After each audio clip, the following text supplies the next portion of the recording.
ፈልገዋሉ። ነቢ መጀን ብንላቸው አይሰሙንም። ነቢ ድረሱልኝ አይሰሙንም።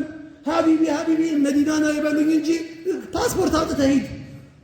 ብዙ ነገር አይደለም ለዑለሞች ለሷሊዎች ይቅርና አሽረፈል ኸልቅ እንኳን ነቢዩ ዓለይሂ ሰላቱ ሰላም እንኳን ከኛ ይፈልጋሉ። አሁን ሰልሙኝ አሉ፣ ሰላዋት በኔ ላይ አውርዱ አሉ። በተለይ ለይለተል ኸሚስ ለይለተል ጁምዓ ኸሚስ ምሽት ማለት ዱዓ አድርጉ፣ በኔ ሰላዋት አብዙ፣ በኔ ላይ የምታቀርቡት ሰላምታ ይደርሰኛል፣ አላህ ሩሄን ይመልስና ሰላምታችሁን እመልሳለሁ ያሉ የአላህ መልእክተኛ።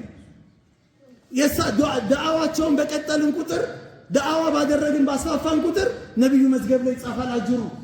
ከኛ ይፈልጋሉ። አላሁመ ሰሊ አላ ሙሐመድ ስንል እስቲ ሰሉ አለ ነቢ። አያችሁ ይሁላ ሰው ሰላዋት ሲያወርድ እሳቸው ላይ አላህ ደረጃቸውን ከፍ ያደርጋል።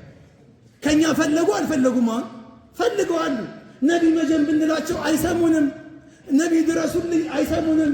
ሀቢቢ ሀቢቢ መዲና ነው ይበሉኝ እንጂ ፓስፖርት አውጥተህ ሂድ። እሳቸው መጥቶ አይወስዱህም።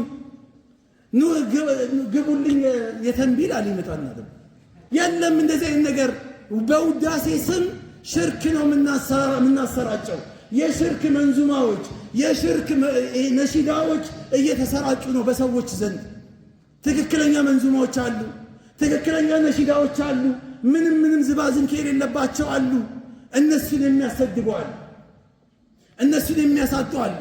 ስለዚህ በነቢያችን አለይሂ ሰላቱ ሰላም ይሄን ነገር ማድረግ ካልተቻለ አንድም ሰሃባ የፈቀደም የለም ያደረገም የለም ካልን ይሄን ካልን ታዲያ በሌሎች ደግሞ ምንም ጥያቄ ሊነሳ የሚገባው ጉዳይ አይደለምና